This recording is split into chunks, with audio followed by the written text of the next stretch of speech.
Hello everyone, welcome to the show. My name is Karynn. Welcome. First I want to talk about the ballots and voting for the people. And there's millions of people who have already cast their vote. But I learned some things today about what is going on between the Democrats and the Republicans. And I learned, and I want to share my thoughts. Please vote for Donald Trump. Let him have his second term. Very important that he gets reelected. I'll be contacting him. And please vote for Donald Trump. Let's move on. I'll give you explanation at another time. I have to do a little bit more research, but I will explain to you in the near future why to vote for Donald Trump.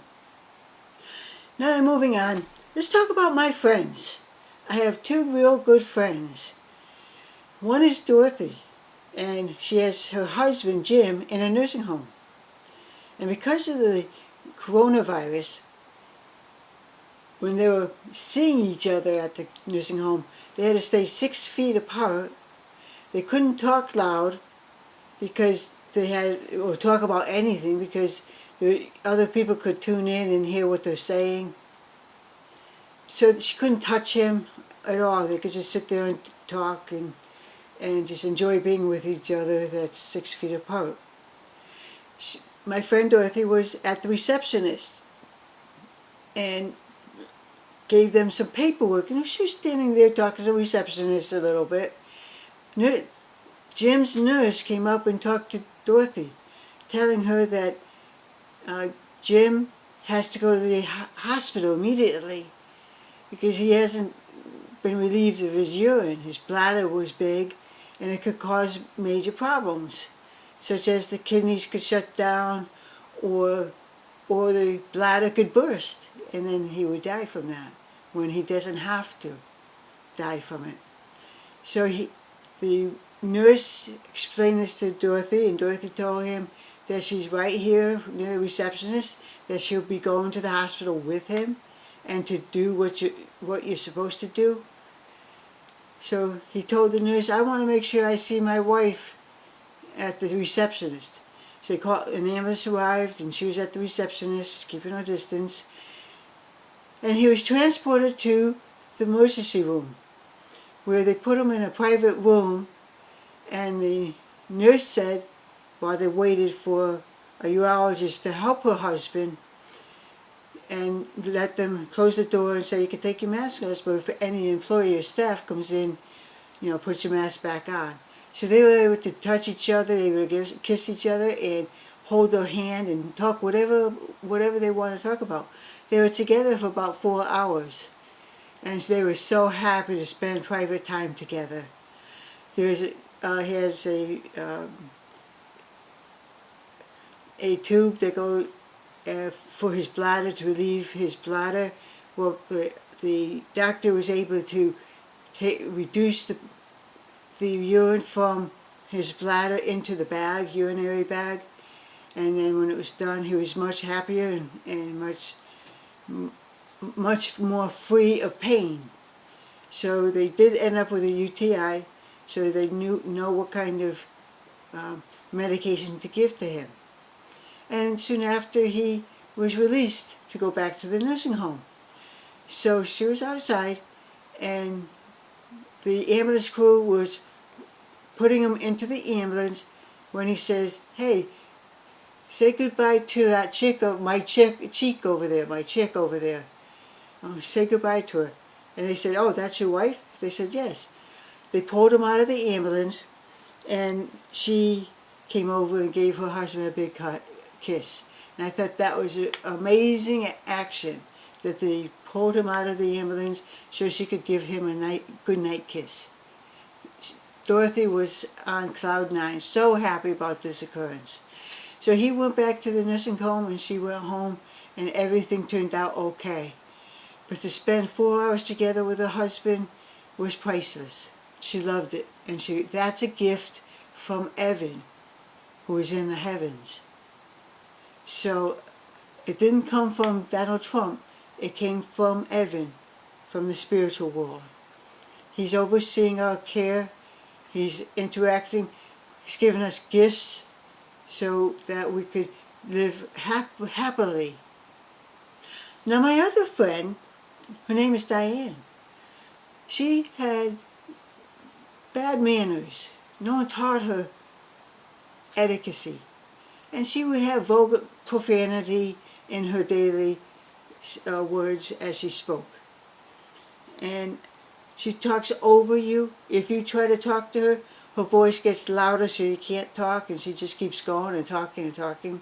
So I worked with her for several months now to stop using profanity and to be sure to talk nicely to people and allow other people to talk with her and not to use her voice louder than the person she's talking to. So her friend, she's doing better. No profanity. And now she has a better relationship with her sisters. They never gave up on her. And she changed in a better way, and her sisters are now back in her life. Isn't that great?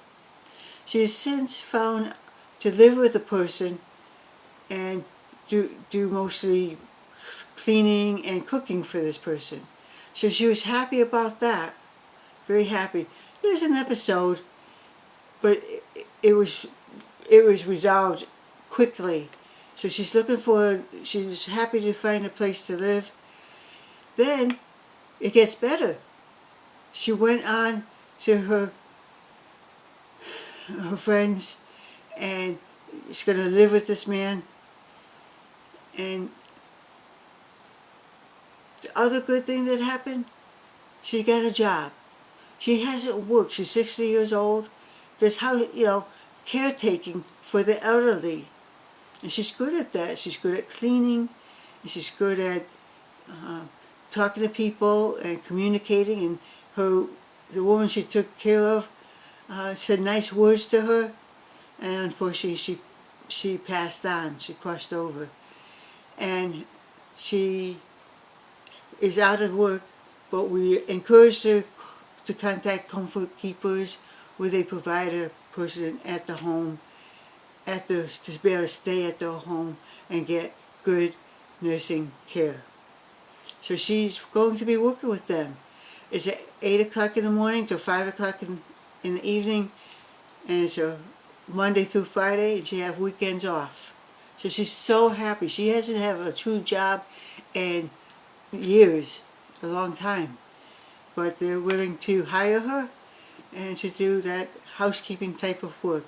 And I'm sure she'll have a good rapport with the new place of employment, Comfort Keepers, and she's going to do well for herself. And the way my husband and I work, our neighbor wants to work the way we work. I think everybody's starting to settle down and relax, calm down, and be able to live and not work 60, 65 hours a week to make ends meet. So we're going to be able to take care of that for everybody.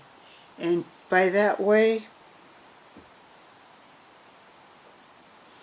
like I had mentioned in the past, now I don't believe this is communism. I think it's a gift from Evan to be able to live in the following way.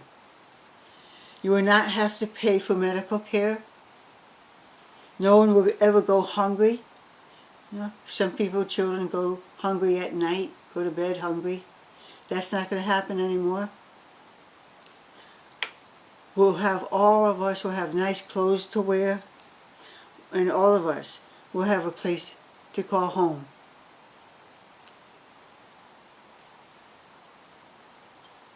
And everyone, every individual, will be led to feel great. So you'd have to work about 25 to 30 hours a week to receive this nice positive treatment. And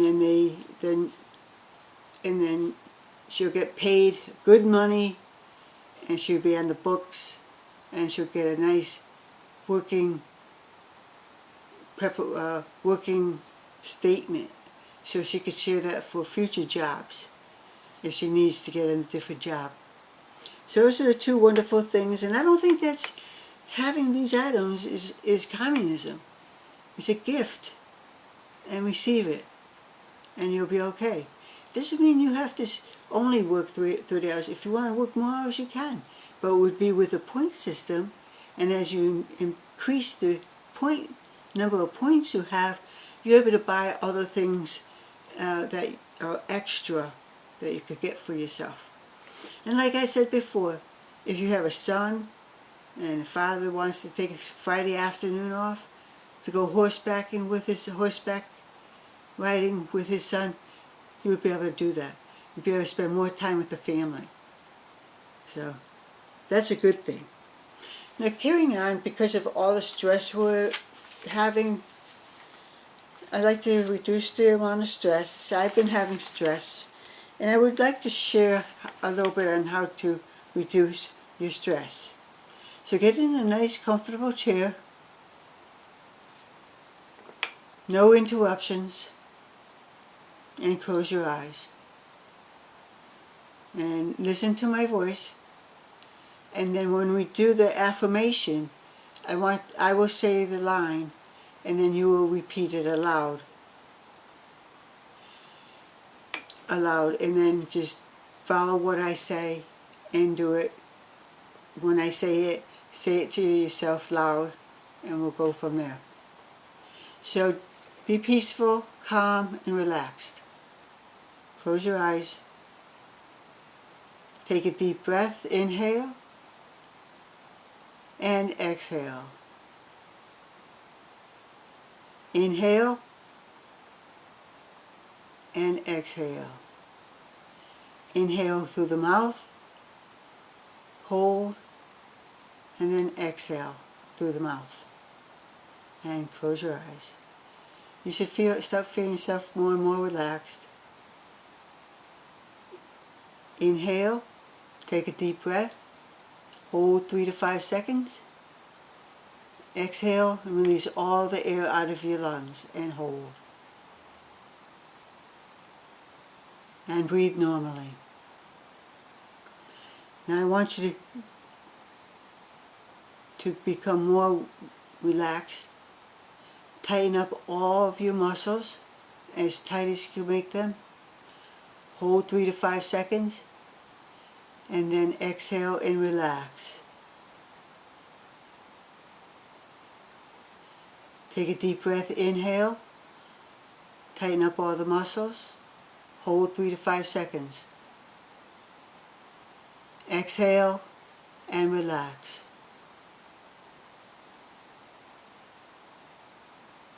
Take a deep breath in, inhale, hold 3 to 5 seconds, contract all the muscles, tighten up the muscles and hold. And exhale and release all the oxygen out of your lungs. And relax. Now I want you to listen to what I say and repeat it to yourself out loud.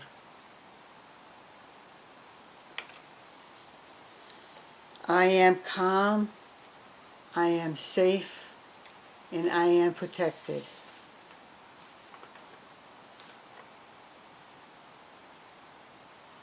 I am calm, I am safe, and protected.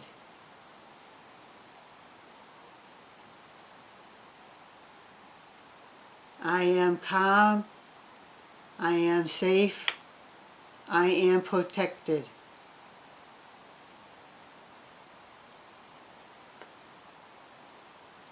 I am calm, I am safe, I am protected.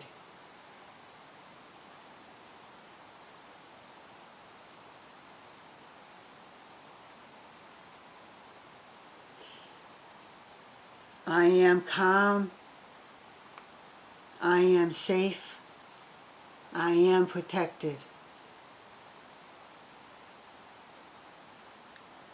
I am calm, I am safe and protected. I am calm, I am safe, I am protected.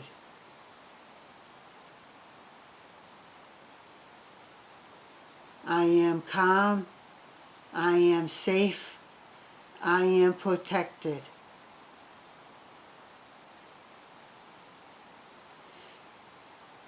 If you get stressed or anxiety, say this to yourself.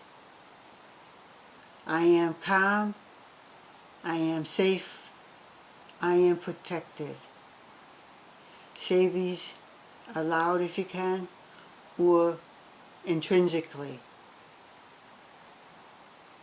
Say those words and they'll calm you down and relax.